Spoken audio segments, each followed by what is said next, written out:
Assalamualaikum warahmatullahi wabarakatuh. Kami dari kelompok 2 yang beranggotakan 6 orang. Yang pertama, Penronardo Tambunan, NPM 168220084. Yang kedua, Era Dalimunte, NPM 178220006. Yang ketiga ada Indriani Kumalasari dengan NPM 178220058. Yang keempat ada Evanta Angelina Sihite dengan NPM 178220098. Yang kelima ada Lucky Ronaldo Bulo dengan NPM 178220106. Yang terakhir ada Siti Juleha Lubis dengan NPM 178220118. Sprayer adalah alat atau mesin yang berfungsi untuk memecah suatu cairan, larutan, atau suspensi menjadi butiran cairan atau spray. Sprayer merupakan alat aplikator pestisida yang sangat diperlukan dalam rangka pemberantasan dan pengendalian hama dan penyakit tumbuhan. Adapun jenis-jenis sprayer yaitu yang pertama ada knapsack sprayer. Knapsack sprayer atau dikenal dengan alat semprot punggung. Sprayer ini paling umum digunakan oleh petani hampir di semua areal pertanian padi, sayuran, atau perkebunan. Prinsip kerjanya yaitu larutan dikeluarkan dari tangki akibat dari adanya tekanan udara melalui tenaga pompa yang dihasilkan oleh gerakan tangan penyemprot. Pada waktu gagang pompa digerakkan, larutan keluar dari tangki menuju tabung udara sehingga tekanan di dalam tabung meningkat. Keadaan ini menyebabkan larutan pestisida dalam tangki dipaksa keluar melalui klep dan selanjutnya diarahkan oleh nozzle bidang sasaran semprot.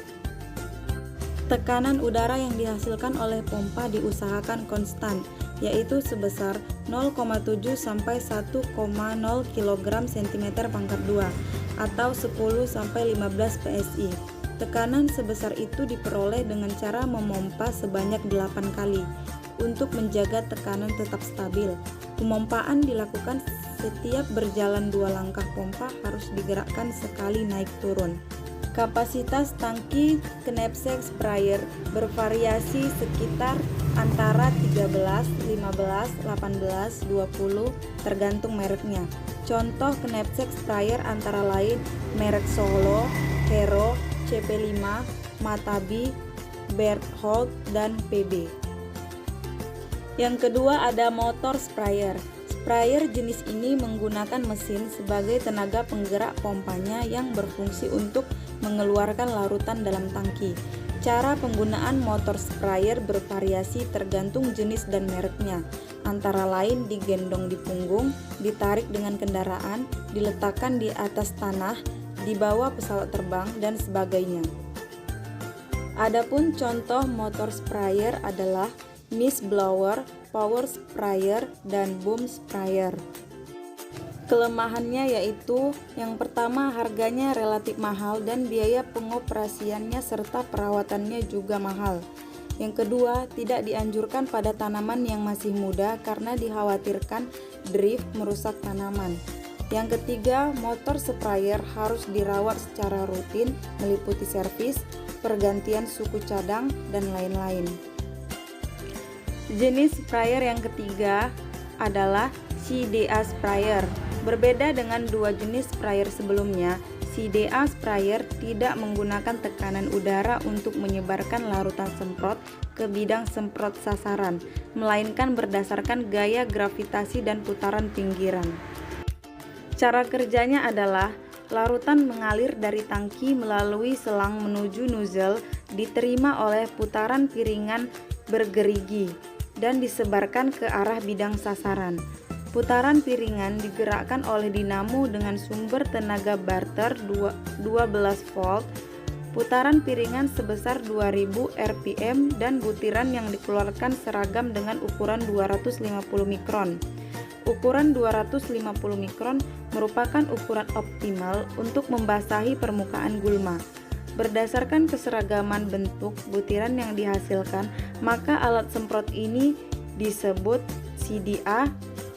Contoh CDA sprayer antara lain Micron Herbie 77, Samurai, dan Bic-Ri.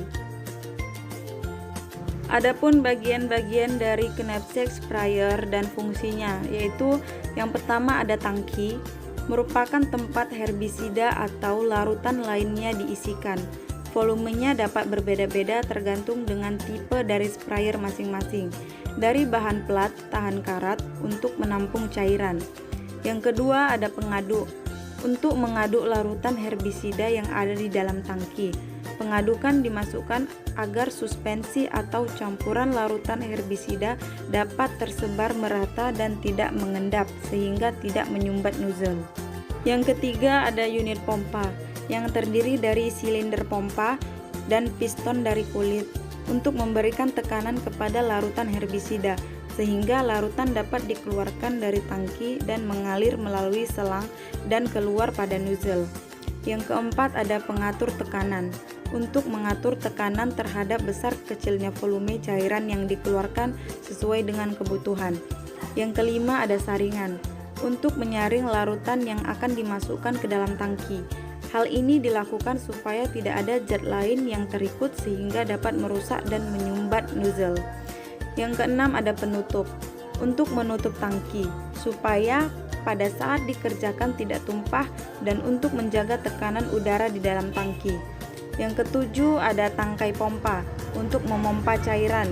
Yang kedelapan ada saluran penyemprot terdiri dari keran, selang karet, katup serta pipa yang bagian ujungnya dilengkapi nozzle.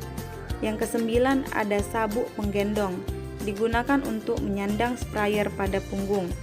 Yang kesepuluh ada selang karet untuk menyalurkan larutan dari tangki ke nozzle. Yang ke-11 ada piston pompa, yang ke-12 ada katup pengatur aliran cairan keluar dari tangki. Yang ke-13 ada katup pengendali aliran cairan tekanan yang keluar dari selang karet.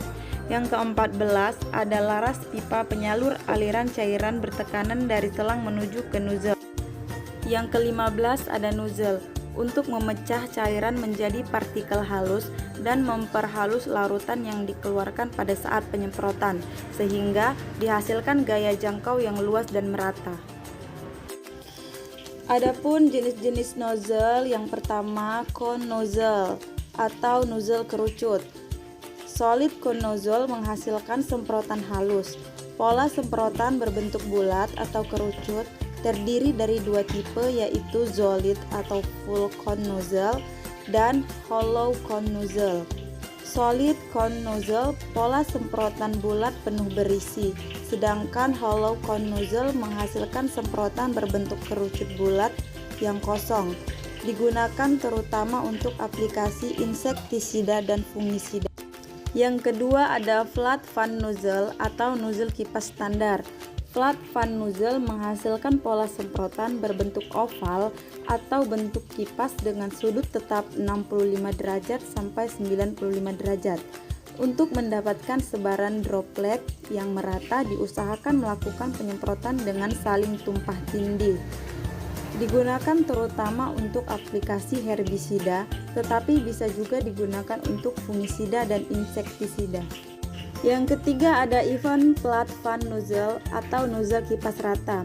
Knapsack sprayer kipas rata even flat nozzle memiliki pola semprot berbentuk garis.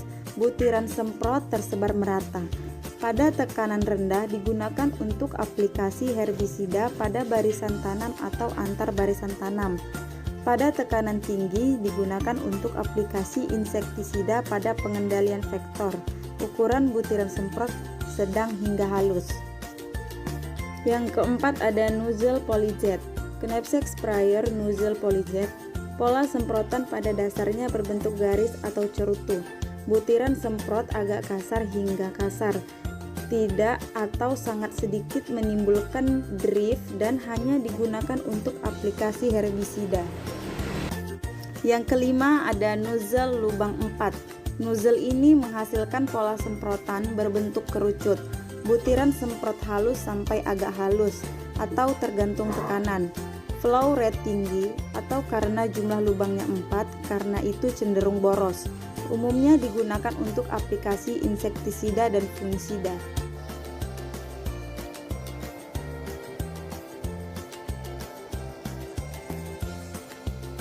Baiklah, sekian hasil pemaparan kami mengenai spesifikasi alat semprot beserta bagian-bagiannya. Jika ada kata yang salah dalam pemaparan kami mohon maaf. Assalamualaikum warahmatullahi wabarakatuh.